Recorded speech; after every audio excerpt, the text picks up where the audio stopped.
Olá, muito bom dia. Nós estamos ao vivo aqui no Centro Espírita Vovô Nestor, @ Pedro Braga 130 em Campinas. Eu sou Angélica Carlini, membro participante da equipe doutrinária do Centro Espírita Vovô Nestor, e nós estamos aqui para mais um encontro que a gente chama de Nos Passos de Jesus. Esse encontro tem por objetivo estudar o cristianismo à luz da doutrina espírita. Nesse momento, nós estamos estudando as cartas de Paulo, o apóstolo, Paulo de Tarso, nascido como Saulo, na cidade de Tarso, cidadão romano, porque a cidade naquela época pertencia ao Império Romano. Esse ilustre senhor romano e judeu se tornou um dos principais divulgadores do cristianismo ao longo de sua vida. Ele teve uma vida conturbada, como todos nós nos lembramos. Primeiro ele foi um grande perseguidor dos cristãos, até que se tornou um apóstolo do cristianismo e ficou conhecido como o apóstolo dos gentios, porque ele principalmente se dedicou a pregar o evangelho de Jesus àqueles que não eram judeus, em lugares mais distantes, como a Grécia, por exemplo, entre outros lugares mais distantes ali da região de Jerusalém, da Galiléia, por onde Jesus andou e onde ele difundiu a sua mensagem. Num dado momento de sua vida, Paulo sentiu que ele tinha muito mais trabalho a fazer do que condições de empreender as suas viagens. Então, ele começa por orientação de Jesus, que vem a ele por meio mediúnico, por comunicação mediúnica, e se comunica então com Paulo e sugere a Paulo, recomenda ele, que complemente o seu trabalho de visita, o seu trabalho de viagens a esses lugares mais distantes, com o encaminhamento de cartas, o que não era difícil para Paulo, que era uma pessoa que havia estudado, portanto lia e escrevia muito bem e em vários idiomas. E Paulo então escreve cartas que se tornaram muito importantes para a compreensão do cristianismo. A primeira, a carta aos Tessalonicenses, eu estou colando aqui porque não vou guardar de cabeça. A epístola ou carta aos Coríntios, que foram duas, aos Gálatas, a Timóteo, aos Romanos, a Tito, aos Colossenses, esse sempre de alguma cidade por onde ele havia passado e havia deixado um grupo de estudiosos do cristianismo, epístola a Filemon, aos Efésios, aos Filipenses e aos Hebreus. Nós já estudamos no encontro do mês passado, do mês de abril, nós estudamos a epístola aos Tessalonicenses, da cidade de Tessalônica. Hoje nós vamos estudar a epístola aos Romanos. Fique com a gente, falta um minutinho para nós começarmos. Eu só vou ver se tem alguém ali na porta, porque eu já estou aqui sozinha e já volto em um minuto. Não saia daí que a gente volta já.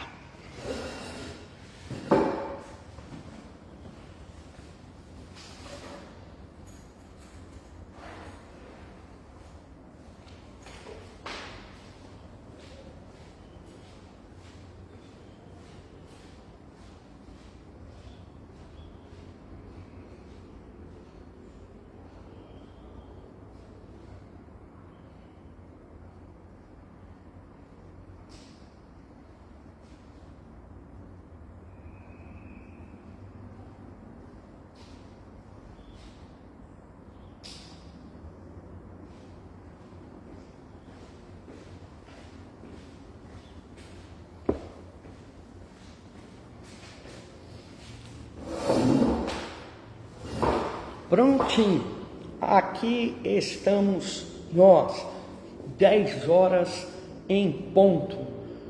Nós somos o Centro Espírita Vovô Nestor. Eu sou Angélica Carlini, da equipe doutrinária do Centro Espírita Vovô Nestor. E estamos aqui hoje para os nossos estudos, nosso encontro mensal, sempre aos sábados, das 10 às 11h30 da manhã, nosso encontro denominado Nos Passos de Jesus. Agora nós estamos estudando as cartas de Paulo aos apóstolos, as cartas de Paulo na divulgação do Evangelho, e hoje especificamente vamos estudar a carta aos Romanos. O Centro Espírita Vovô Nestor fica aqui na rua Pedro Braga, número 130, Parque Itália, em Campinas. Esses eventos são híbridos, portanto você pode acompanhar aqui conosco, ou presencialmente, ou pode acompanhar pela nossa página no Facebook. Fica gravado por algum tempo, portanto, se você tiver perdido ou quiser indicar para que alguém veja, venha conosco. Nós estamos aqui sempre à sua disposição. Amanhã, aqui no Vovô Nestor, nós temos às 9 horas da manhã a preleção evangélica, o estudo do Evangelho de Jesus, e em seguida o passe. Às 10 horas da manhã nós temos uma palestra que vai das 10 às 11. Portanto, venha conosco amanhã a partir das 9 horas, a casa de portas abertas para te receber. Às 8h30 da manhã pelo Facebook nós temos a preleção por online. E aí então, se você não tiver condição de vir para cá, acompanhe online às 8h30 da manhã.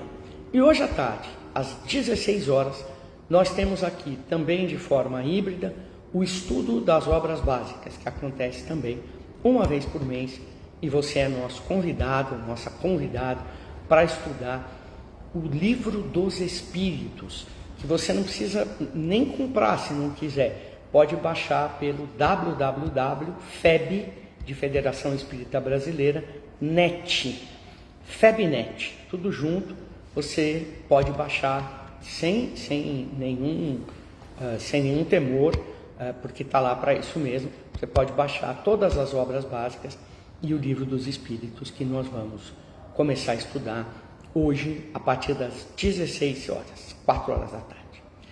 Então, reunidos aqui, agradecendo a presença daqueles que aqui se encontram, nós vamos pedir licença ao Mestre Jesus para que nessa linda manhã de sábado, com esse sol tão bonito, com esse céu tão azul, a gente possa se conectar espiritualmente aos bons espíritos que nos acompanham, que nos auxiliam, para que a gente faça o nosso estudo com serenidade, com tranquilidade, aprendendo muito sobre o cristianismo. Obrigado a Jesus por mais essa oportunidade de estarmos todos juntos. Muito bem, vamos lá. Carta aos Romanos. O que Paulo pretendeu fazer ao escrever para os romanos, que estavam numa região tão importante do mundo naquela época? É o momento do Império Romano. Lembrem-se que o Império Romano era, naquela época, o exército mais poderoso do planeta, a economia mais poderosa do planeta, e politicamente eles mandavam em tudo, até porque, tendo um exército poderoso e sendo um tempo da história em que a força prevalecia sobre as leis, eles invadiam os lugares, como invadiram a região da Galiléia, a região de Jerusalém, tomaram o poder ali e disseram: aqui quem manda agora somos nós. Mas, mesmo em Roma, já existiam aqueles que levavam a sério os ensinamentos de Jesus. Já existiam cristãos que se reuniam com muito cuidado para não serem descobertos pelos romanos, porque eles eram perseguidos pelo governo, pelos soldados romanos. Já existiam aqueles que se reuniam para essa finalidade. E é a esses cristãos de Roma que Paulo se dirige nessas duas epístolas que ele escreve. A carta aos Romanos 1 e 2 é considerada por muitos estudiosos como um documento essencial para o cristianismo. Russell Champlin, que apesar de ter esse nome diferente, é brasileiro, é um professor brasileiro, referência em muitos estudos teológicos cristãos. Ele foi professor da Universidade do Estado de São Paulo, a Unesp, durante 30 anos. Foi professor do ITA, o Instituto Tecnológico de Aeronáutica, durante 4 anos, e também de outras importantes instituições de ensino. Russell foi um homem que se dedicou muito aos estudos do Novo Testamento e do Velho Testamento. Desculpa. E ele escreveu em seus comentários às cartas de Paulo que a carta de Paulo aos Romanos é tão importante porque ela funciona como um resumo da doutrina cristã. Russell Champlin, nos seus estudos, afirma também que teria sido a leitura da carta aos Romanos que teria feito Santo Agostinho mudar completamente o ritmo da sua existência, voltando-se inteiramente para a prática do bem. E Lutero, que foi o líder da reforma protestante ocorrida no século XVI, costumava dizer que se pudéssemos preservar apenas e unicamente o Evangelho de João e a Epístola de Paulo aos Romanos, o cristianismo estaria salvo. Isso foi dito também a respeito do Sermão da Montanha. Se perdessem todos os documentos do cristianismo, mas sobrasse o Sermão da Montanha, o cristianismo estaria salvo. Isso quem disse foi Gandhi. E Lutero não. Lutero disse, olha, se salvasse o Evangelho de João e a Epístola de Paulo aos Romanos, o cristianismo estaria salvo, porque ele considerava, Lutero Martinho considerava esses 2 documentos do cristianismo como os mais importantes. Para nós não faz diferença qual que era o mais importante, porque nós temos uma outra chave para a compreensão, uma outra porta aberta para a compreensão do Evangelho de Jesus, que é o Evangelho segundo o Espiritismo. Não que os outros textos não sejam importantes, todos devem ser objeto do nosso estudo crítico, do nosso estudo analítico, do nosso estudo que analise verdadeiramente cada um desses documentos. Mas nós, espíritas, sabemos que o Evangelho segundo o Espiritismo foi trazido pelos espíritos, pelo grupo de espíritos que auxiliou Kardec, exatamente para essa função, para nos explicar os 4 evangelhos, João, Marcos, nos explicar os 4 evangelhos que estão lá no Novo Testamento de uma forma mais possível, mais viável para a nossa compreensão. A carta aos Romanos é também uma orientação para que os cristãos colocassem um ponto final nas controvérsias que possuíam em relação a algumas práticas judaicas que eles ainda insistiam em adotar. É compreensível que isso acontecesse. Os judeus que se convertiam ao cristianismo carregavam com eles uma forte carga cultural de suas tradições. Ao mesmo tempo, temiam desagradar as autoridades romanas em suas práticas. Em outras palavras, os judeus daquela época, embora alguns tivessem se convertido ao cristianismo, eles ainda tinham muito apego com a questão da nacionalidade e das tradições materiais que eram oriundas do judaísmo, inclusive muitos cultos e adorações. De fato, pessoal, a gente aqui no interior diz que o vício do cachimbo faz a boca ficar torta. Quando a gente pratica cultos e adorações em nome de uma crença e de uma fé, e depois a gente descobre que aquela fé não é exatamente a que melhor preenche os nossos anseios e a nossa alma, e a gente passa a praticar uma outra fé, é comum que a gente leve o que tinha da antiga para a nova e queira fazer algumas adaptações. Era isso que os judeus faziam na época. Eles tinham sido criados no judaísmo, tinham sido criados com toda a essência do judaísmo, tinham se convertido ao cristianismo com sinceridade, com absoluta sinceridade, até porque ser cristão naquela época não contava ponto nenhum, pelo contrário, era se expor tanto à ira dos judeus como à ira dos romanos, ou seja, era bem difícil ser cristão naquela época. Mas eles levavam essas tradições e muitas vezes suas práticas eram contaminadas por essas tradições e também pelo medo de ofender os romanos. Paulo, então, incentiva os judeus que haviam se convertido ao cristianismo a valorizar apenas os ensinamentos de Jesus e escreve: portanto, dai a cada um o que deveis. A quem tributo? Imposto? Tributo. A quem temor? Temor. A quem honra? Honra. E arremata: ao único Deus, sábio, seja dada a glória por Jesus Cristo para todos sempre. Então, ele repete, na verdade, ou ele reforça uma lição que Jesus já havia nos dado quando foi preso e foi provocado por Pôncio Pilatos e disse: dai a César o que é de César e a Deus o que é de Deus. Eu acho que eu fiz uma troca agora, uma confusão. Isso não foi na passagem com Pilatos, me desculpe, isso foi antes. Mas ele foi provocado no tempo onde ele estava pregando sobre a autoridade do César. César era um imperador romano que mandava naquela época, recebia o nome de César. César era um cargo, não era o nome de uma pessoa, era um cargo. Toda vez que você tornava-se imperador, você era o César daquele momento.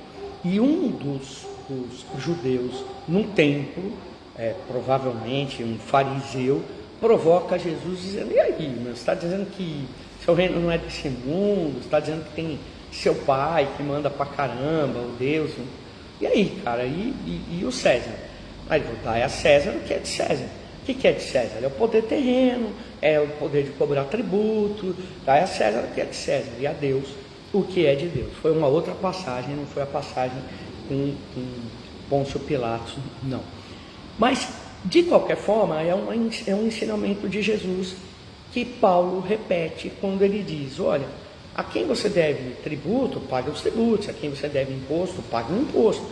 A quem você deve temor, porque ele manda glória e ele é um importante aqui na terra, ok, tenha lá o seu temor, o seu receio. Agora, ao único Deus, sábio, seja dada a glória por Jesus para todo sempre.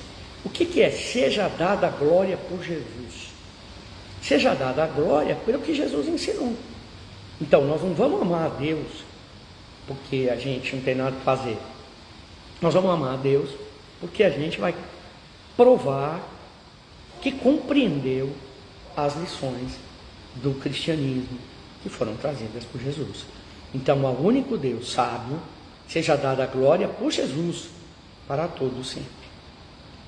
Paulo escreve a carta aos romanos da cidade de Corinto. Ele está em Corinto e tem uma carta aos coríntios também, que a gente vai estudar no nosso próximo encontro. Mas ele estava em Corinto, na cidade de Corinto, quando ele escreve essa carta aos romanos. Não há, historicamente, muita precisão sobre o ano em que tenha sido escrita, mas tudo indica que isso ocorreu entre 55 e 58 depois de Cristo, porque em 61 depois de Cristo, Paulo já estava em Roma e estava preso. Então, não pode ter sido muito depois de 58, porque lembrem-se que as viagens na época eram viagens muito difíceis, a pé, a cavalo, a burro, marítimas, e mais marítima sem motor, portanto dependia do vento, dependia de quem remasse. Às vezes para ir de um lugar a outro demorava um ano.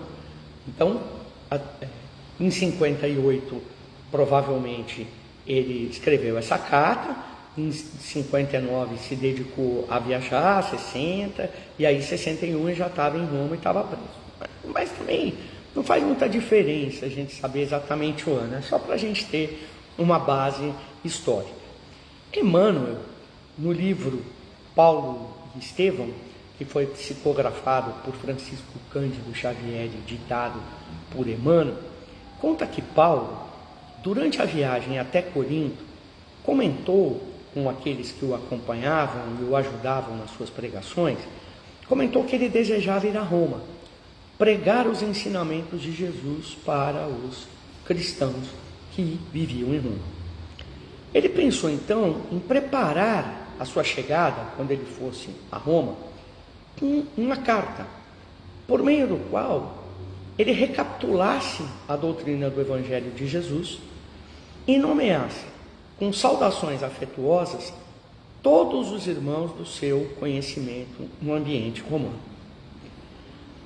Ele queria Roma, ele entendia que estava chegada a hora de ele pregar o cristianismo no centro do poder político e econômico da época, que era o Império Romano, a capital Roma. E ele queria até lá. Mas ele entendeu que era necessário pavimentar o caminho, preparar o caminho. Então ele diz, vou mandar carta para os cristãos romanos que eu conheço, vou nominá-los carinhosamente e vou mandar nessa carta um resumo do cristianismo, para que as pessoas, quando eu chegar lá, estejam em condições de fazer suas perguntas, de se reunir para estudar, de fazer seus questionamentos, de aprofundar o seu conhecimento.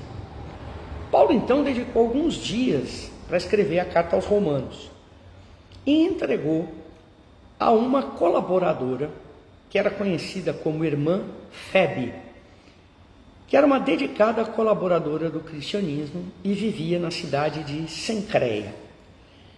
Essa irmã Febe, essa colaboradora do cristianismo, ela tinha que ir mesmo a Roma para visitar uns familiares e se disponibilizou a levar a carta. Atenção, pessoal, levar a carta de Paulo era carregar um explosivo na mala, porque se ela fosse interceptada no caminho com aquele documento, ela poderia ser presa pelos romanos e até condenada à morte. Mas ela corajosamente, dedicadamente, entendeu que deveria levar a carta.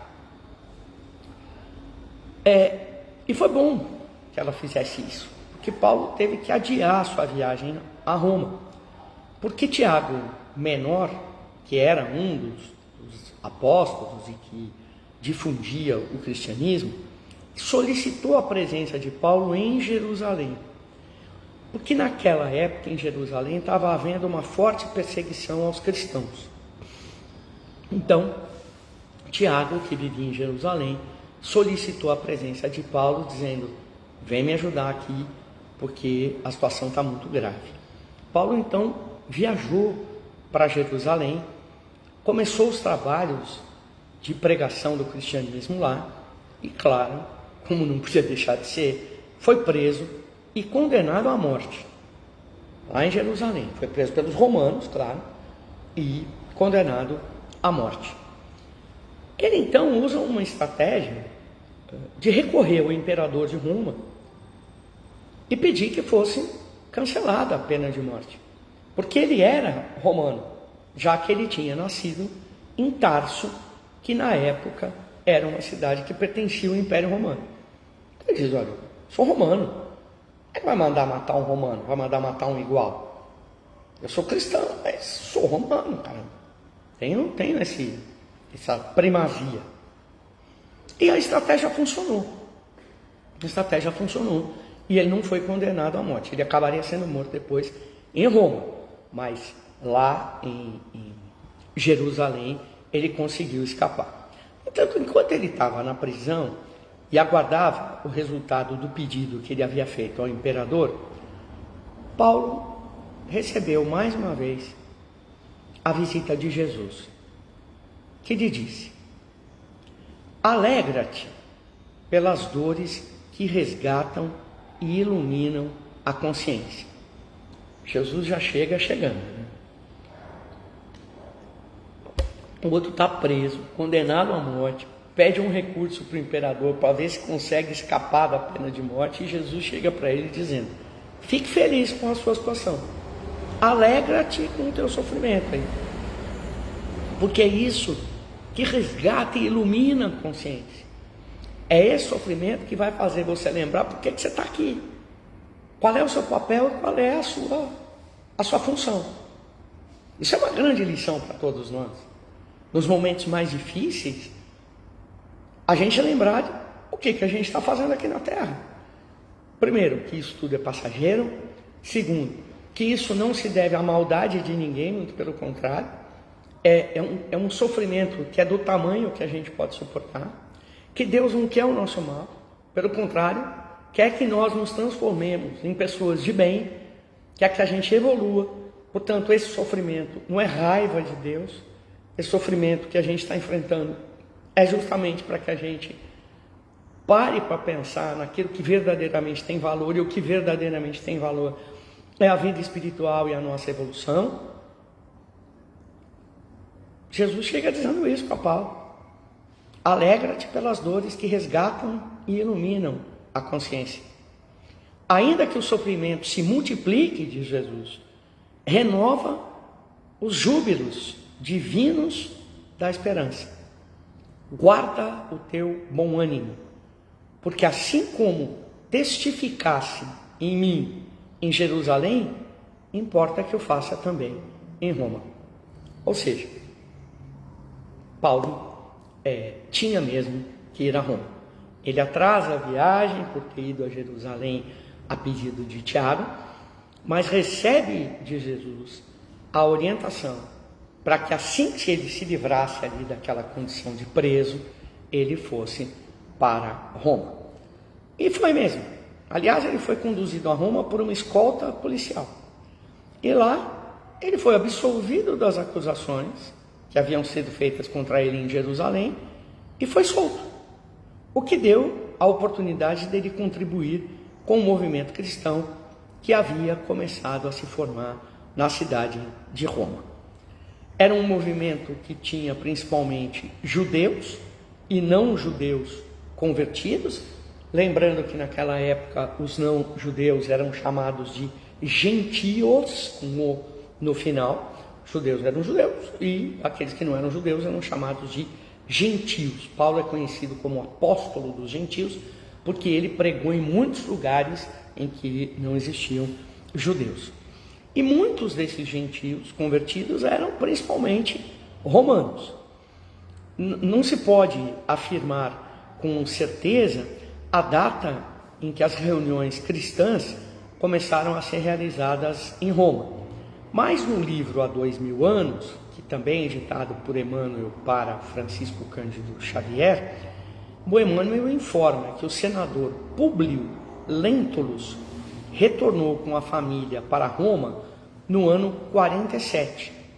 E por que Públio Lentulus é importante e a data que ele volta é importante? Porque a sua esposa Lívia, que aliás é o nome de uma sobrinha que eu adoro, amo de paixão, sua esposa Lívia e a criada, a empregada de Lívia, a dama de companhia de Lívia, que se chamava Ana, que aliás é o nome de duas outras minhas sobrinhas, Lívia e Ana, quando retornam a Roma, passam a frequentar o local de encontro dos cristãos. Eles se encontravam escondidos nas catacumbas de Roma, ou seja, no lugar em que os romanos enterravam seus mortos.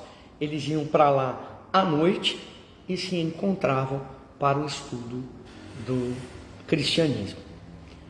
Roma não tinha naquela época nenhuma igreja, e os cristãos que queriam estudar o evangelho tinham que ir para as catacumbas às escondidas, porque aquele local era frequentado apenas pelas organizações funerárias para fazer um enterro, depois ficava lá sozinho. Era, portanto, um bom lugar para se encontrarem. Naquele momento da história, o Império Romano considerava o cristianismo um grande perigo, porque o cristianismo tinha duas ideias que os romanos não concordavam de jeito nenhum. Primeiro, todos somos livres. Segundo, todos somos iguais.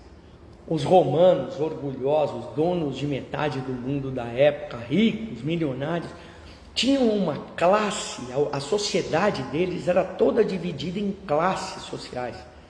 E as classes sociais eram do mais importante para o menos importante. E aí o cristianismo diz, olha, nós somos todos iguais. E os romanos tinham, por manifestação permanentemente, fazer escravos aqueles a quem eles dominavam. Tornavam-se seus escravos. E aí o cristianismo vem e diz, negativo, somos todos livres. Então, veja, era uma ameaça assim. A estrutura política, econômica, a estrutura social do Império Romano era feita negando a liberdade e negando a igualdade. Aí o cristianismo, era a estrutura, era o alicerce. Bom dia, Eudócia. Estou vendo ela aqui entrando no chat para dar um bom dia para a gente, para você e para toda a sua família querida. Um ótimo sábado, um ótimo dia para todos. Então veja, a estrutura do Império Romano, o alicerce do Império Romano era isso. As pessoas não são iguais, são divididas por classe e elas não são livres. Aí o cristianismo vem e diz, não, para com isso, todo mundo é igual e todo mundo é livre. Aproveitar para cumprimentar aqui o Arnaldo Reis, que também cumprimenta todos os amigos, um grande abraço para vocês, muito obrigada por estarem com a gente, assim como os demais que eu, nesse momento, não estou conseguindo ver, mas que estão aqui conosco. Então, naquele momento da história, o cristianismo era considerado para os romanos um grande perigo. Por isso que ele só era praticado nas catacumbas ou em algumas reuniões domésticas entre pessoas que se conheciam muito bem, que confiavam muito umas nas outras e que se reuniam ali às escondidas. No ano de 64 depois de Cristo, aproximadamente entre o dia 18 e 19 de julho, o então imperador Nero colocou fogo em Roma. E o fogo queimou muito e matou muita gente, destruiu muita coisa. E a população se revoltou com aquele incêndio. Claro, perderam familiares, entes queridos, perderam casa, perderam seus bens, perderam a criação. Ficaram indignados com aquele incêndio. E Nero, que ficou com medo da reação, acusou injustamente de terem sido os cristãos os responsáveis pelo incêndio de Roma. Aí então a população jogou toda a raiva, toda a indignação, todo o inconformismo para cima deles, dos cristãos, o que aumentou violentamente a perseguição. E foi nesse momento que, numa reunião lá nas catacumbas, Paulo é decapitado.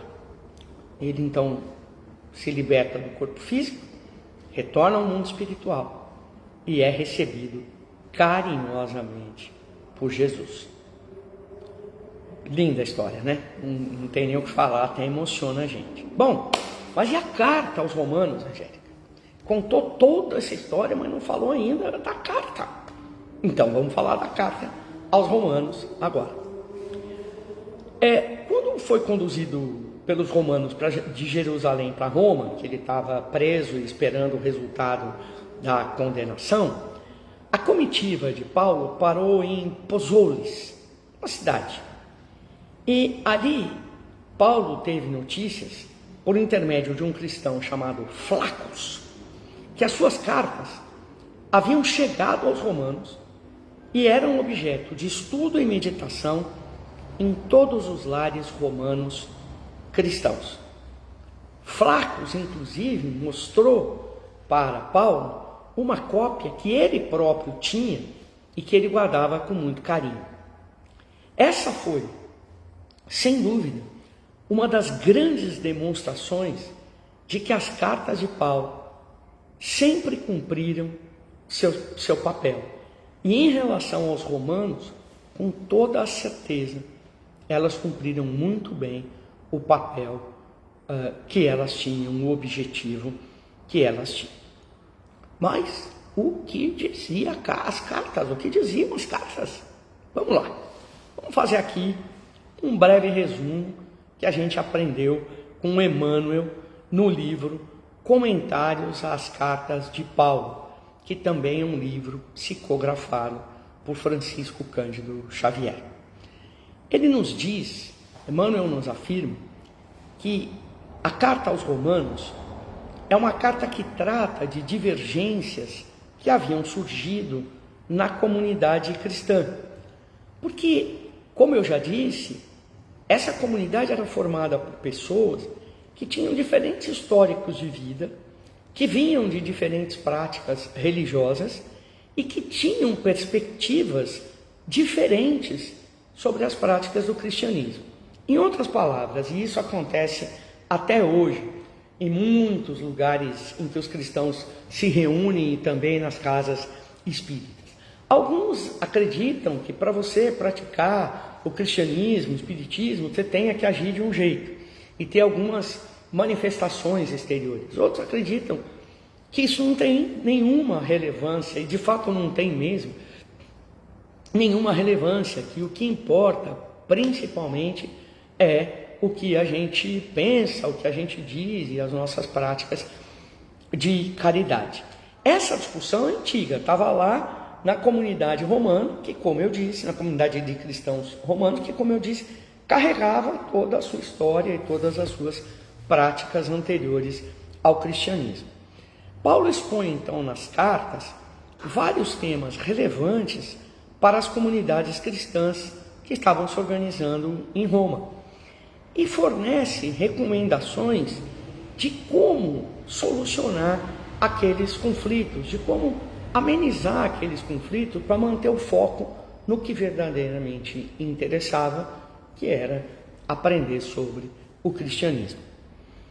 Emmanuel nos ressalta que Paulo, nas cartas aos Romanos, faz um apelo à concórdia, à fé e a uma prática cristã que se aproxime o mais possível do exemplo de Jesus.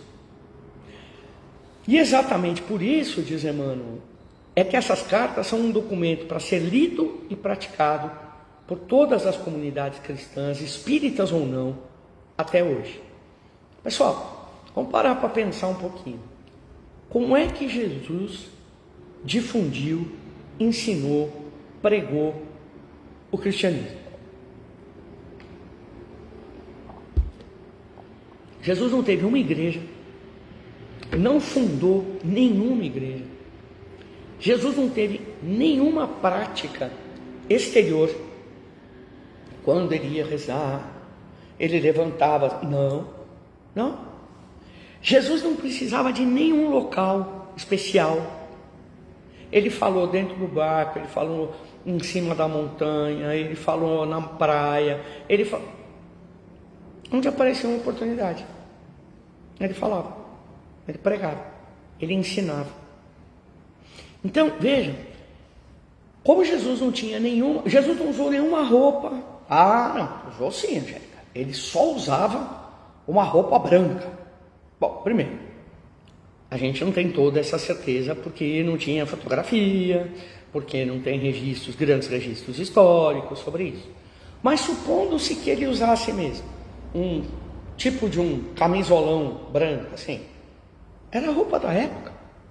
Era assim que as pessoas se vestiam na época. Era aquele algodão bem cru que vestia como uma capa e que era muito fácil para caminhar, que era muito fácil para enfrentar o calor do dia e o frio da noite, como é no deserto, como acontece no deserto. Mas não tinha nada desenhado na roupa dele. Jesus não tinha tatuagem, nada. Não cortava o cabelo de um jeito diferente, nada. Então, a carta aos Romanos, na visão de Emmanuel, ela resgata isso, o exemplo de Jesus. E é como dizer aos romanos, aos cristãos romanos, vamos parar de discutir se precisa fazer circuncisão da criança ou não. Vamos parar de discutir o que precisa fazer durante a oração? Se precisa elevar o tom da voz, vamos parar de discutir essas picuinhas e vamos retomar o que Jesus fazia. Interessante isso, né? Muito interessante. Afirma Emmanuel ainda que a epístola aos Romanos representa um importante marco na história do cristianismo, porque ela foi escrita numa fase em que Paulo estava mais maduro, portanto, ele estava mais pronto para ensinar, estava mais preparado para ensinar. E ela é destinada a uma comunidade existente na capital do Império Romano, o que demonstra que o Evangelho estava se tornando universal e que a sua prática, a prática do Evangelho, a aplicação do Evangelho, chegaria a todas as dimensões da vida humana, como de fato chegou. Os ensinos de Paulo ecoaram pelos séculos, chegaram até nós, nos fazendo lembrar que, para além de todas as artificiais, de todas as práticas que não se sustentam, né, das práticas que são transitórias, o Evangelho, como proposta libertadora, nos une e nos orienta, nos consola e nos esclarece, aguardando de nós, segundo Emmanuel, as disposições de agir e servir, cooperando com a difusão da luz onde quer que estejamos. É importante lembrar isso, que nas lições de Jesus, depois repetidas por Paulo em suas epístolas, não há só uma conversão, uma tentativa de nos converter ao cristianismo, uma conversão apática, uma conversão sem ação, uma conversão imóvel. Eu sou cristã e basta. Como diziam os italianos, ponto e basta. Não. É uma conversão ativa, uma conversão que nos torne cooperadores, sempre prontos a agir e servir, principalmente na difusão da luz, na difusão do conhecimento. Foi o que Paulo fez com suas cartas, é o que todos nós podemos fazer diariamente, por palavras, por ações e por gestos. Nós podemos difundir o cristianismo, difundir as lições de Jesus sem uma única palavra, com a nossa atitude de colaboração, de humildade, de compreensão, de compaixão diante daquele que está fazendo errado, que está fazendo mal, que está sendo provocativo, que está sendo destrutivo. O simples fato da gente não comprar a briga já é uma demonstração de que a gente está agindo e servindo em nome do Evangelho. Vamos estudar agora alguns trechos da carta de Paulo aos Romanos. Embora todo o texto merecesse ser lido, cumprimentando a Eudócia, que chegou aqui com a gente também, a Cristina Bertuzzi, que me deu um presente hoje, deixou tudo arrumado aqui, não deu tempo de eu ouvir sua mensagem ainda, Cris, mas tudo em ordem aqui, graças a Deus, tudo em paz, vamos que vamos. Embora todo o texto das cartas aos Romanos mereça ser lido, e eu aqui convido os amigos para que encontrem o texto ou em livros ou na internet e leiam, vale a pena a gente estudar nesse tempo que nós temos alguns trechos, já que a gente não vai conseguir todos, porque o nosso horário é limitado, vamos pelo menos conseguir ter acesso a alguns textos. Então eu separei algumas frases da carta e as explicações que Emmanuel nos traz naquele livro em que ele analisa as cartas de Paulo. É um livro psicografado por Francisco Cândido Xavier. Paulo afirma na carta: o justo viverá da fé. Paulo de Tarso queria dizer que o justo será sempre fiel, viverá de modo invariável na verdadeira felicidade, na verdadeira fidelidade ao Pai que estás no céu. E Emmanuel diz: todos os dias são para nós rirmos e ficarmos tranquilos? Todos os dias são felizes e são para o riso? Tenhamos boa memória e não desdenhemos a moderação. Se os dias então são de riso e de felicidade, tenhamos boa memória e não nos esqueçamos de, mesmo nesse momento de alegria, de felicidade, de sermos moderados. Os dias são escuros e tristes? Confiemos em Deus, sem o qual a tempestade não desabaria. A tempestade desaba por permissão de Deus. O dia é difícil, ou escuro e triste, como se refere Emmanuel, por permissão de Deus. Veio o abandono no mundo? O Pai jamais nos abandona. Chegaram as enfermidades, os desenganos, a ingratidão, a morte. Eles são todos bons amigos, por trazerem até nós a oportunidade de sermos justos, de vivermos pela fé, segundo as disposições sagradas do cristianismo. Por isso, Paulo afirma: o justo viverá na fé. Por que viverá na fé?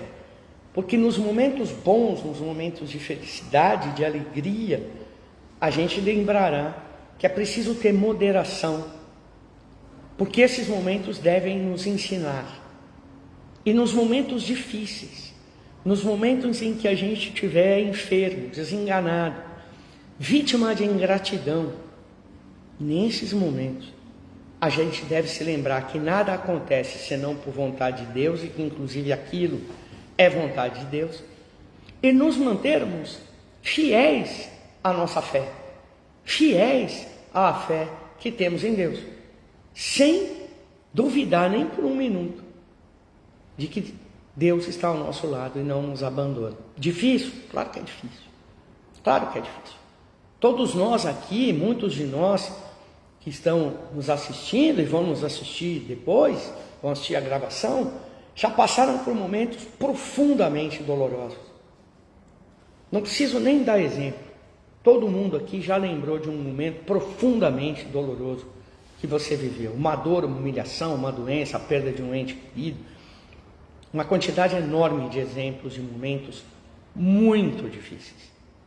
Em todos esses momentos, nós devemos ser fiéis a Deus, lembrando que Ele está conosco. Fiel no sentido de que a gente tem fé de que Ele não nos abandona. E em outro trecho da carta, Paulo afirma: glória, honra e paz para todo aquele que pratica o bem. E Emmanuel comenta esse trecho dizendo: que importa o aspecto exterior desse ou daquele homem? Que interessa a sua nacionalidade, o seu nome, a sua cor? Anotemos a mensagem de que são portadores. Eles permanecem consagrados ao mal, são dignos do bem que lhe possamos fazer, mas se são bons e sinceros no setor do serviço em que se encontram, merecem paz e honra de Deus. Esta semana a gente assistiu, na semana que passou, muito entristecidos, a gente assistiu uma manifestação de racismo, uma violenta manifestação de racismo, acontecida na Espanha com um jogador de futebol que é brasileiro, o Vinícius Júnior, que é conhecido também como Vini Júnior. Um estádio inteiro, praticamente, na cidade de Valência, gritava para Vinícius Júnior que ele era um mono, um macaco. Foi muito triste. O jogador se revoltou, provocou reações no mundo todo, aqui no Brasil, em outros países do mundo. Agora, aqui no Brasil, se a gente ficar atento ao noticiário, quase que todo dia a gente tem manifestações de racismo. Essa chamou a atenção porque ocorreu na Europa, no mundo que a gente chama de primeiro mundo, mais evoluído, mais rico, mais poderoso. Mas aqui acontece todo dia. Manifestações de racismo acontecem diariamente. Veja que Emmanuel, ao comentar Paulo, já dizia que interessa a nacionalidade, o nome ou a cor de uma pessoa. O que nos interessa, diz Emmanuel, são as mensagens de que são portadores. Se são mensagens ruins, mensagens do mal, eles apenas são dignos do bem que nós lhes possamos fazer. Mas se as mensagens são boas, se as mensagens nos ensinam, então essas pessoas que trazem a mensagem merecem a paz e a honra de Deus. Que se dane a nacionalidade, a cor, o nome, a origem. Presta atenção na mensagem que a pessoa te traz. Se a mensagem é boa, ótimo. Se a mensagem não é boa, eles merecem a nossa compaixão. Paulo ainda vai dizer nessa carta aos Romanos: sua garganta é sepulcro aberto. Uau! Sepulcro é túmulo. Como assim? Sua garganta é um túmulo aberto. Reportando-se aos espíritos transviados da luz, aos espíritos sem luz, Paulo afirmou que eles têm a garganta semelhante ao sepulcro aberto. E nessa imagem, nós podemos emoldurar muitos companheiros quando se afastam da estrada real do Evangelho, diz Emmanuel, para os trilhos escabrosos do personalismo delinquente. Então, quando Paulo está falando da garganta que é sepulcro aberto, que é um túmulo aberto, o que tem dentro de um túmulo? A gente sabe, não precisa ficar descrevendo aqui. Um corpo que vai perecer por conta das leis da biologia, das leis naturais. Como é que você fala para alguém que a garganta dele parece com um túmulo? Sim, Emmanuel explica que Paulo estava fazendo referência àqueles que se afastaram do Evangelho, que se afastaram do cristianismo e que estão seguindo uma trilha delinquente de personalismo, ou seja, já não estão mais ensinando a lição de Jesus, já não estão mais ensinando o Evangelho, estão ensinando o que eles acreditam que é verdade. É isso que é personalismo. É eu sentar aqui, pegar o Evangelho e dizer assim: olha, aqui eu discordo, vou dizer para vocês o que eu acho que é a melhor opção aqui. Olha, essa passagem aqui também não tem nada a ver. Eu vou dizer para vocês como é que eu penso. Olha, isso é personalismo delinquente no dizer de Emmanuel, e explica por que então, nesse caso, a nossa garganta se torna um túmulo, se torna um sepulcro. Ainda estão os de garganta sepulcro aqueles que enxergam apenas os defeitos, os pontos frágeis e as zonas enfermiças das pessoas de boa vontade que lhe compartilham a marcha. Tecem longos comentários no exame das úlceras alheias, ao invés de curá-las. Eliminam precioso tempo em palestras compridas e ferinas, julgando de forma negativa as intenções dos outros. Sobretudo, sepulcro na garganta tem aqueles que se queixam de tudo e de todos.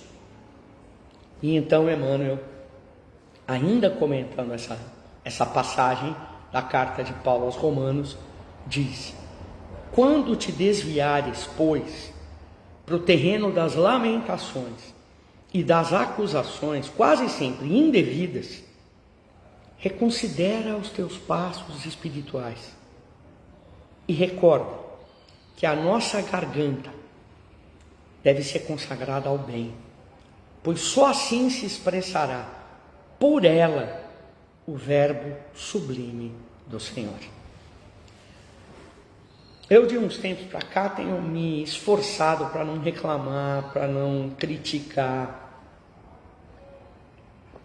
para procurar, só me esforçado, nem sempre tenho conseguido. E sinto que a vida fica verdadeiramente mais leve quando a gente faz assim.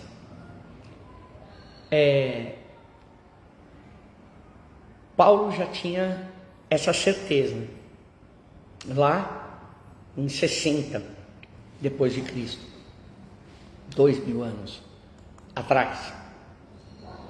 É nossa obrigação, como espíritas, como cristãos, fazer da nossa garganta um instrumento sublime do Senhor, como dizemos, de Deus. O mal é o que sai da boca. Vamos prestar mais atenção nisso, sempre, todos nós. E lembrar também que criticar aqueles que nos trazem as suas aflições é incompatível com a bondade que Jesus nos ensinou. A gente às vezes pode e deve ser firme com aquele que está passando por um momento difícil, para estimulá-lo a enxergar todo o potencial que ele tem para sair daquele momento difícil, para superar aquele momento difícil. Mas a crítica, apontar o dedo,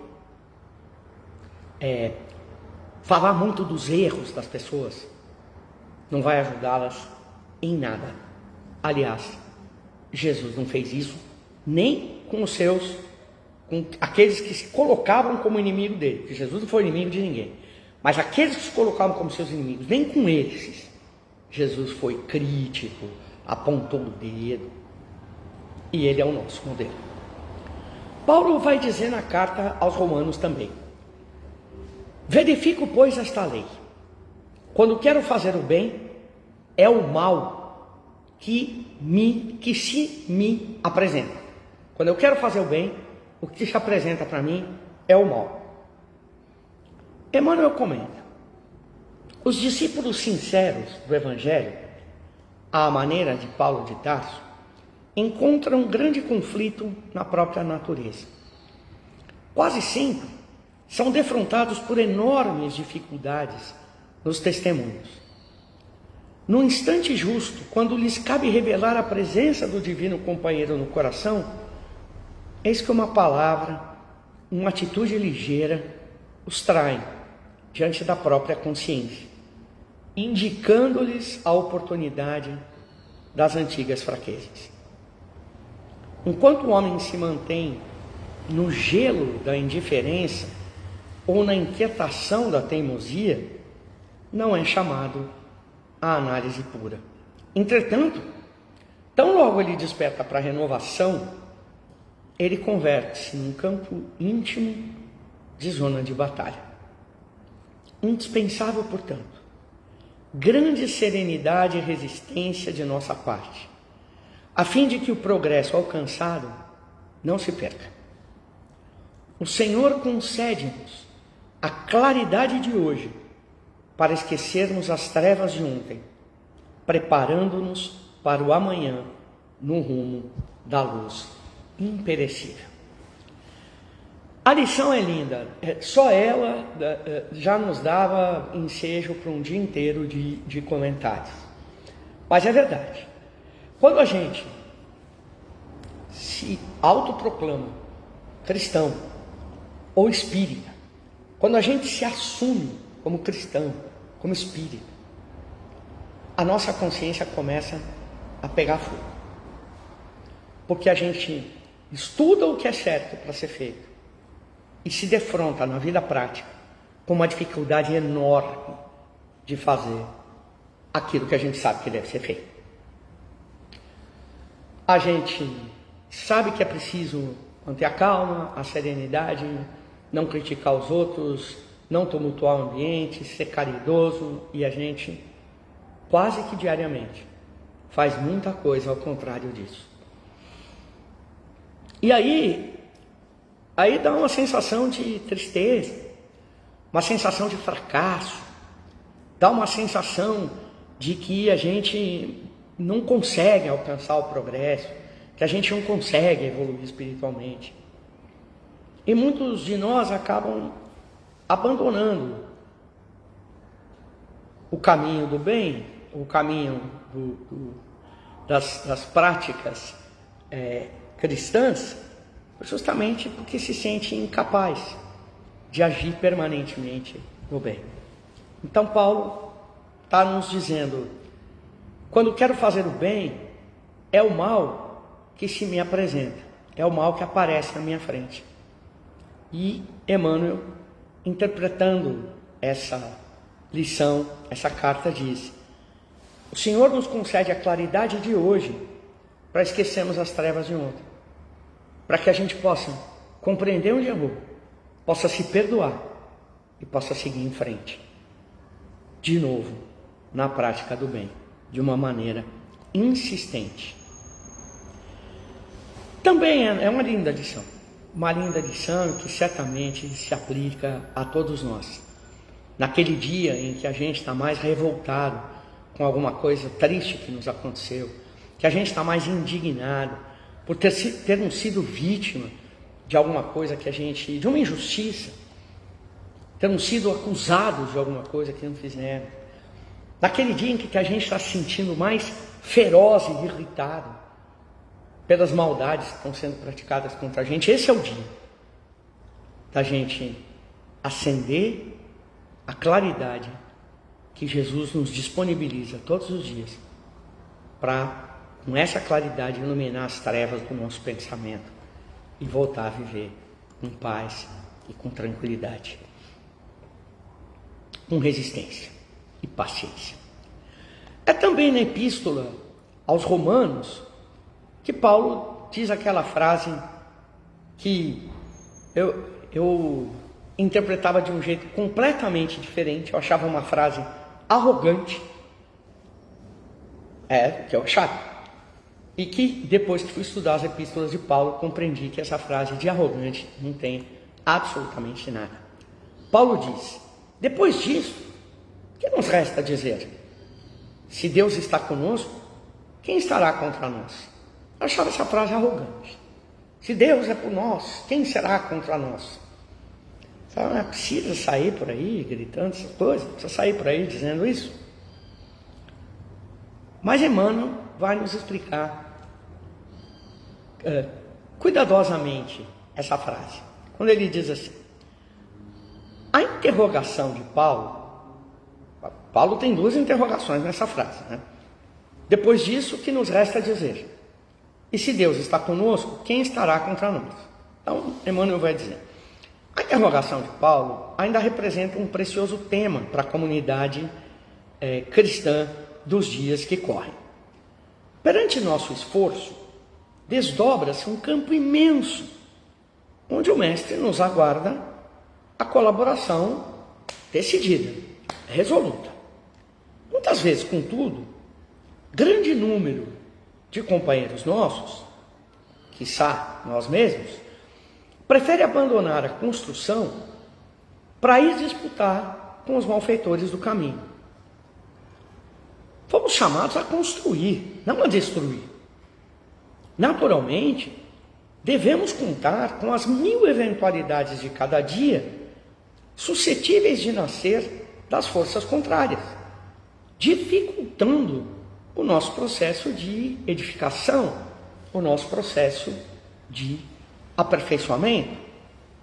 Nosso dia de luta, nosso dia de dedicação à evolução espiritual será assediado pela perturbação e pela fadiga. Isso é inevitável num mundo que tudo espera do cristão genuíno. Em razão de semelhante imperativo, de semelhante realidade, entre ameaças e incompreensões do caminho, cabe-nos indagar bem-humorados à maneira de Paulo. Se Deus é por nós, quem será contra nós? Então, eu que tinha uma visão de que a frase era arrogante, passei a ter a visão de que a frase é muito bem-humorada. A frase tem uma conotação de muito bom humor. O que Paulo estava nos prevenindo, né? Estava nos avisando. Paulo estava dizendo assim: olha, a gente tem uma missão aqui, uma função, né? A gente tem uma tarefa para fazer, que é a tarefa de sermos um dos mecanismos, um dos instrumentos de Deus para a implantação do Evangelho na Terra. Nós temos essa tarefa. A nossa tarefa é de construção. Muitos de nós, no entanto, acabam se desviando desse caminho para uma tarefa de destruição. Não, eu vou lá e vou fazer esses malfeitores entenderem que não é desse jeito. Eu vou lá discutir, brigar, vou lá desacatar os que pensam o cristianismo ou o espiritismo diferente de mim. Eu vou lá para destruir, não para construir. E Paulo está dizendo: para de perder tempo com isso, volta para a sua tarefa. Sempre há uma senda imensa, um campo imenso, onde o mestre aguarda a nossa colaboração determinada. Por que vai perder tempo destruindo o que o outro pensa? Deixa o outro com o pensamento dele. Vai você na direção da luz, construindo sempre. E aí, de uma forma bem-humorada, ele diz: porque afinal de contas, vai ficar lá brigando, destruindo, batendo boca, desacatando o seu cunhado, que é de outra igreja, desacatando a sua irmã, fazendo malcriação para a sua irmã, que é de outra igreja, que é de outra crença. Para quê? Se Deus é conosco, quem será contra nós? Então, a frase não é arrogante, ela é uma frase bem-humorada, que nos dá a dimensão de como deve ser a nossa reação diante dessas dificuldades do caminho, diante desses obstáculos do caminho. E sim, os obstáculos são imensos. Eu gosto muito, presto muita atenção numa parte dessa explicação de Emmanuel, quando ele diz assim, que as pessoas esperam muito dos cristãos. Esperam principalmente que a gente erre para poder apontar o dedo para nós e dizer: ué, mas você não é cristão? Ah, ficou nervosinha? Ficou irritadinha? Ué, você não é espírita? A maldade humana às vezes vai ao ponto de nos questionar por que a gente está triste com a perda de um ente querido. As pessoas dizem assim: ué, mas está triste porque fulano morreu? Você não é espírita? Não acredita na vida após a morte? Não, eu sou espírita, sim. Acredito e tenho certeza na vida após a morte. O que não me impede de ficar triste, porque um amigo se foi, porque um ente querido se foi. No meu atual estágio de evolução, é difícil conviver com essa perda. É difícil aceitar que agora eu não posso ter o contato como eu tinha, que eu vou ter que desenvolver um outro tipo de contato com esse ente querido, por prece, por pensamento, nos eventuais encontros que a gente tenha na semi-erraticidade, quando a gente se desliga parcialmente do nosso corpo durante o período do sono. Nós vamos ter que inventar, criar uma outra forma de comunicação com esse ente querido. E aquele contato que ainda é tão propício para nós, que ainda é tão importante para nós, o abraço, o contato físico, sentir o calor da mão da pessoa, o aperto da mão dela quando ela te abraça, o beijo que a gente troca com aqueles que a gente ama, tudo isso agora não vai ser possível. Nós vamos ter que criar outras formas para nos comunicarmos com essas pessoas que se foram e que eram nossos entes queridos. E aí a gente é cobrado por isso. Ah, mas está triste, não é espírita? Ela está triste porque fulano morreu? Mas você não é espírita. Então Paulo está dizendo assim, a gente vai ser cobrado, a gente vai ser quase que desacatado, provocado. Mas aí de uma forma bem humorada, a gente vai dizer para a gente mesmo, se Deus é conosco, quem será contra nós? Não é? Em frente, Paulo nos diz ainda na carta aos Romanos, e não vos conformeis com este mundo, mas transformai-vos, renovando a vossa mente, a fim de poder discernir qual é a vontade de Deus, o que é bom, agradável e perfeito. Paulo então vai nos chamar para dizer, esse mundo não está legal? Esse mundo não é bom para você? Não se conforme com isso. Continue trabalhando para mudar o mundo. Continue trabalhando para renovar a sua mente, porque isso contribui muito para mudar o mundo. E mudando a sua mente, você vai poder discernir o que é a vontade de Deus, o que é bom, o que é agradável, o que é perfeito como Deus, e o que é simplesmente a sua vontade, fruto muitas vezes do seu egoísmo, da sua vaidade, do seu orgulho. Emmanuel, ao comentar esse trecho, a carta, ele diz, não adianta que a gente faça uma transformação aparente, uma transformação exterior, mais títulos, mais recursos financeiros, mais possibilidade de conforto, maiores considerações por parte da sociedade, podem ser um simples agravamento da nossa responsabilidade. De fato, quando a gente está quietinho no nosso canto, quando a gente vive uma vida mais circunspecta, uma vida mais interior, é mais fácil a gente evitar as cascas de banana do orgulho, do egoísmo, do personalismo, da crítica injusta aos outros. É mais fácil. Agora, quando a gente vive no meio público, se expõe no meio público, e começa a receber elogios, títulos, benesses, não pode se sentar aqui na frente, o espaço está reservado, fica mais difícil a gente superar as nossas deficiências, porque a gente começa a se achar mesmo importante, a gente começa a se achar diferente, melhor que os outros, porque tem mais títulos, tem mais dinheiro, tem uma posição social melhor. Então Emmanuel está nos advertindo, olha, isso agrava as nossas responsabilidades. Renovemo-nos por dentro. É preciso avançar no conhecimento superior, ainda que a marcha, ainda que essa caminhada nos custe suor e lágrimas. Aceita os problemas do mundo e supera-os. À força do vosso trabalho e da vossa serenidade. Essa é a fórmula para a aquisição do discernimento. Trabalho e serenidade. Dor e sacrifício, aflição e amargura são processos de sublimação que o mundo maior nos oferece, a fim de que a nossa visão espiritual seja acrescentada. Renovemos nossa alma dia a dia, estudando as lições dos vanguardeiros do progresso e vivendo a nossa existência sob a inspiração do trabalho incessante.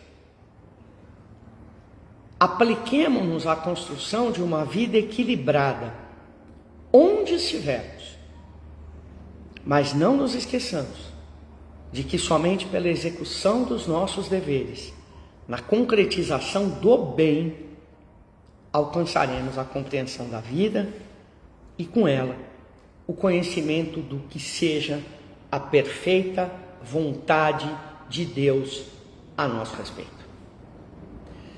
É uma página lindíssima, uma página belíssima da lição de Emmanuel sobre esse trecho da Epístola de Paulo aos Romanos. Vale guardar aqui duas coisas: renovemo-nos por dentro e somente pela execução de nossos deveres, na concretização do bem, alcançaremos a compreensão da vida. A gente não alcança a compreensão da vida quando vive maré mansa. Aliás, no litoral se diz que mar calmo não faz bom marinheiro. A gente, quando leva uma vida mansa, sem preocupação, sem problemas, a gente não tem razões para consultar nossa consciência, a gente não tem razões que nos estimulem ao cumprimento do nosso dever de amor, do nosso dever de caridade. A gente não tem estímulo para se solidarizar com a dor do outro, para acolher a dor do outro, para ajudar o outro a resolver a dor dele. Quando a maré está muito mansa para o nosso lado, a gente não alcança a verdadeira compreensão da vida. E sem a verdadeira compreensão da vida, nos alerta Emmanuel, nós nunca saberemos perfeitamente qual é a vontade de Deus a nosso respeito.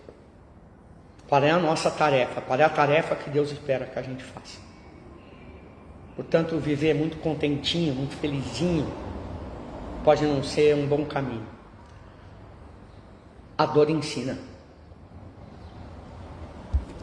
A amargura, a tristeza podem ser ótimas lições, se a gente não sucumbir a elas, com toda certeza.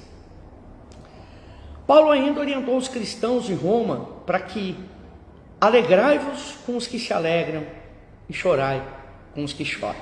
O acolhimento àquele nosso irmão que sofre. Realmente, diz Emmanuel, na terra é mais fácil chorar com os que choram. Em muitas circunstâncias, mágoas alheias servem de consolo para as nossas próprias mágoas.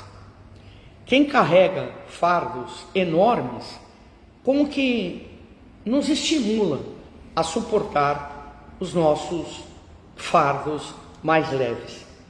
É mais fácil chorar com os que choram que alegrar-se alguém com os que se alegram. Porquanto ajudar com o pão ou com a alegria que nos sobram é ato que podemos realizar sem dificuldade. Ao passo que nos alegrarmos verdadeiramente com a alegria do outro, sem qualquer ponta de inveja ou despeito, é preciso para isso que tenhamos o coração repleto de amor puro. Meus amigos, não é fácil. Fosse fácil, a gente não estava aqui num sábado de manhã repensando essas lições, refletindo sobre elas. Quando a gente lê a frase, alegrai-vos com os que se alegram e chorai com os que choram, a gente imediatamente pensa que é muito mais fácil nos alegrar com os que se alegram do que chorar com os que choram. Por que eu vou na casa do fulano hoje, que está passando por um problema danado, está com uma doença horrorosa, e se eu for lá, eu vou ter que compartilhar esses momentos com ele. Ouvir ele dizer que está triste, ouvir ele dizer que está com dor, como é que está a dor, qual foi o resultado do exame, por que o exame demorou, por que ele não foi bem atendido lá no posto de saúde que ele foi e tal. Essa tragédia, vou passar a tarde inteira ouvindo tragédia. Mas isso dá uma certa tranquilidade. Porque eu vou lá, escuto tudo, falo algumas palavras de carinho, falo algumas palavras de acolhimento, comparo a prova que ele está vivendo, a dificuldade que ele está vivendo com as minhas e saio de lá renovado. Porque as dele estão bem mais difíceis que a minha. Então saio, beleza, fiz minha parte, tudo certo. Mas e alegrar-se com aqueles que estão alegres? Porque aí é inverso. Aí eu vou me comparar com aquele que está alegre e vou descobrir que eu não estou tão alegre assim. Ele está alegre porque está acontecendo com ele uma coisa que eu queria que acontecesse comigo. Um emprego novo, uma viagem, uma casa nova que ele conseguiu comprar, um amor novo, uma pessoa que se namorou e que está tendo um relacionamento afetivo e que está muito apaixonada, está muito feliz com aquele momento da vida.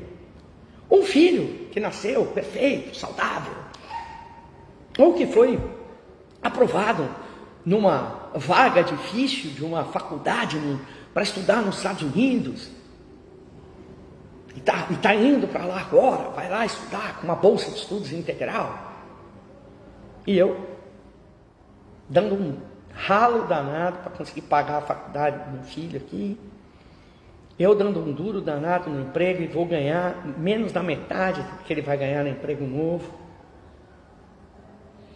Eu tenho a menor chance de conseguir um empréstimo para trocar a casa, que é bem inferior a que ele tem, que ele conseguiu agora. É mais fácil chorar com os que choram que alegrar-se alguém com os que se alegram. Porque ajudar com o pão, com a alegria que nos sobram, é ato que a gente faz sem dificuldade. Ao passo que nos alegrarmos verdadeiramente, com a alegria dos outros, sem manifestar nenhuma inveja, nenhum despeito, um sentimento de injustiça. Pô, esse cara tá tudo certo, né? Tá louco. Isso é muito mais difícil. Porque alegrar-nos verdadeiramente com os que se alegram significa que a gente tem amor puro no coração. E Paulo novamente vem nos dizer, dizendo aos romanos, diz a nós: não te deixes vencer pelo mal, mas vence o mal com o bem. E Emmanuel, ao interpretar essa parte da epístola aos romanos, diz: aprendamos a receber a visita da adversidade, educando-lhes as energias para proveito da vida. Demais.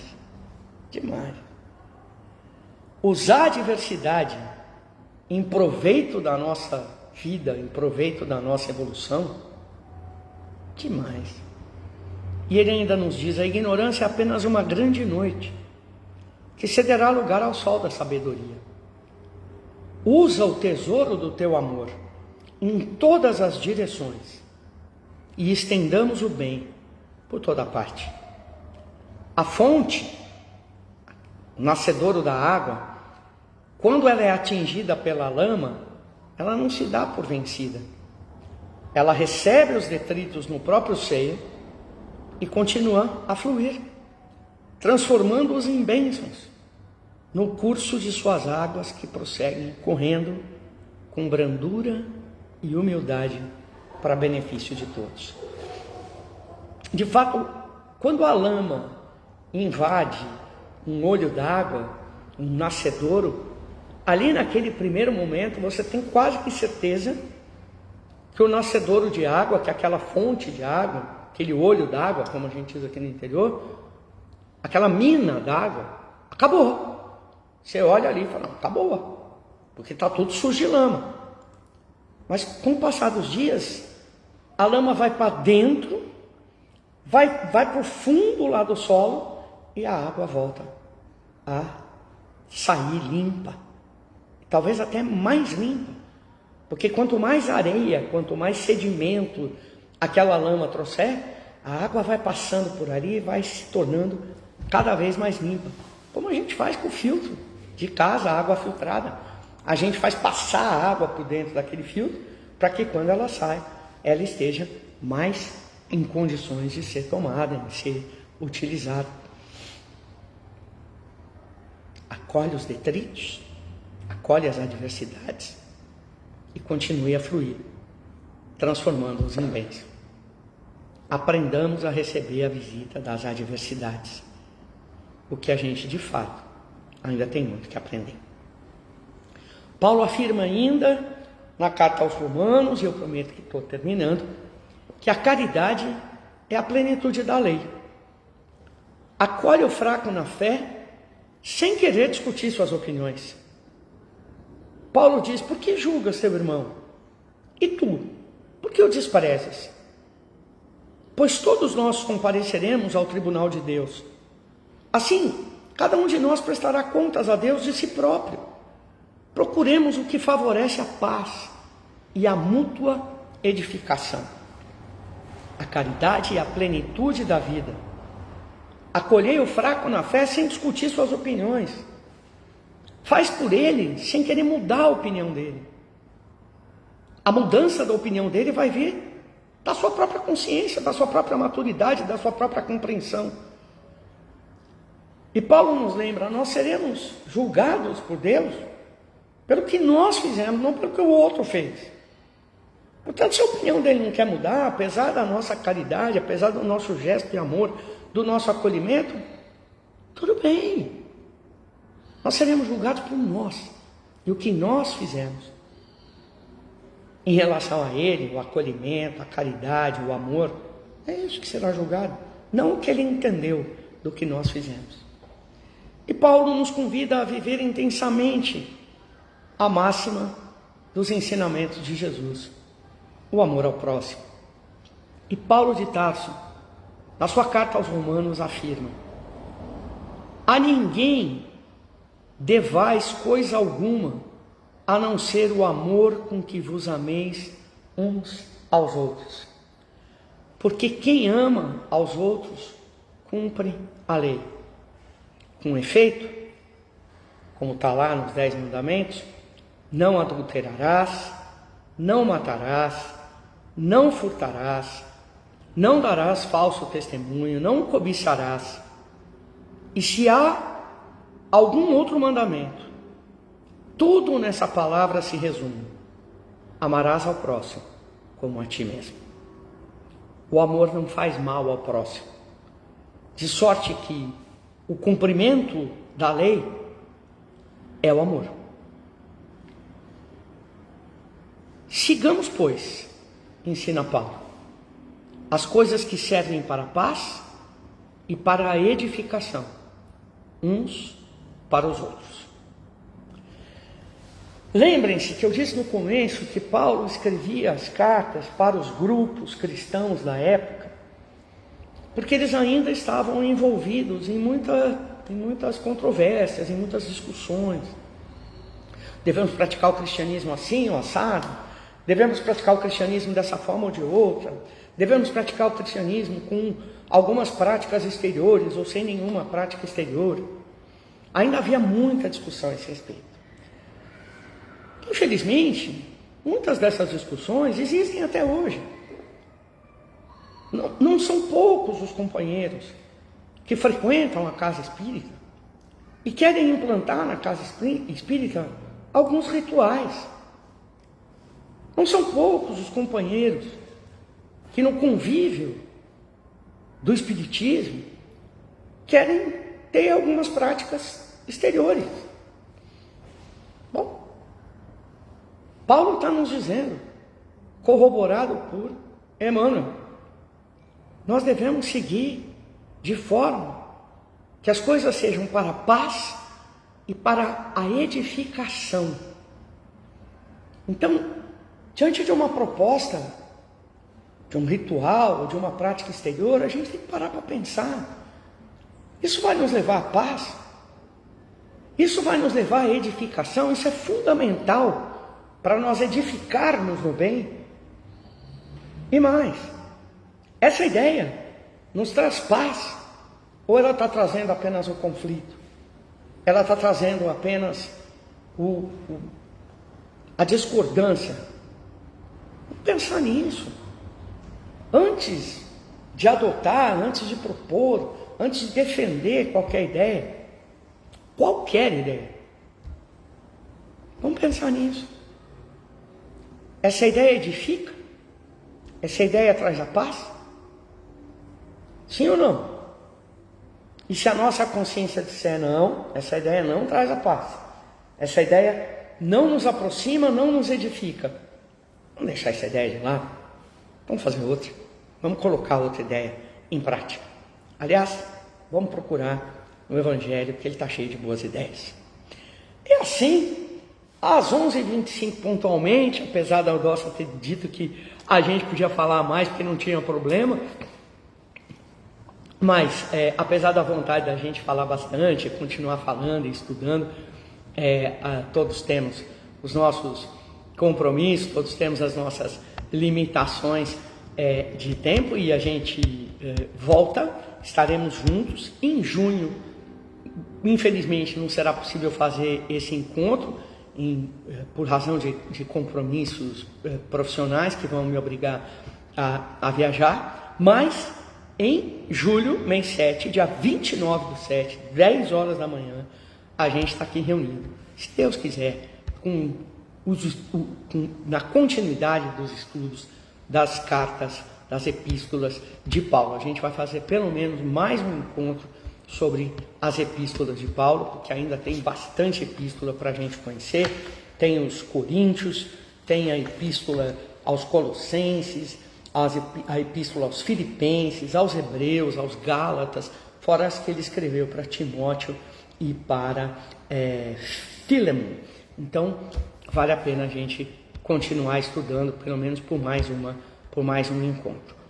Agora, às 16 horas, quiserem voltar com a gente, nós estaremos aqui para estudar o Livro dos Espíritos, começando hoje o estudo das obras básicas. Amanhã, 9 horas da manhã, presencialmente, tem a vibração e o passe, e em seguida às 10, a palestra. E às 8h30 da manhã tem a vibração por webinar, vibração online, live, que o Centro Espírita Vovô Nestor voltou a fazer. Muito obrigado pela presença de todos, muito obrigado por ter estado com a gente. Um abraço grande, fraterno, muito, muito carinhoso. Que Deus nos abençoe e até a próxima. Muito obrigado, gente. Valeu demais.